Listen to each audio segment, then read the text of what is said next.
La diferència entre Tàpies i Guinovar és la dona d'en Tàpies. La dona del Tàpies va ser qui li va portar a la feina i qui va fer que Tàpies arribés on tenia que arribar.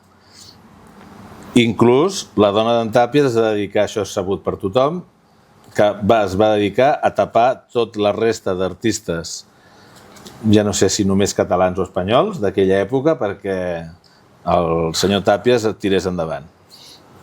Aquesta és una, però quina és la clau de l'èxit? Tu pots fer molt bé una teva feina i pots arribar lluny, com va ser en Guinovar. Però en Guinovar era una persona discreta, tranquil·la. Vaig tenir la sort de fer un taller amb ell. Quan vaig acabar l'escola Massana, un grup ens van seleccionar per estar a la Tecla Sala i ens ho vam passar pipa. I ell va aparèixer per allà poquet, i el recordo com una persona molt tranquil·la, molt mental, molt agradable, un home molt interessant.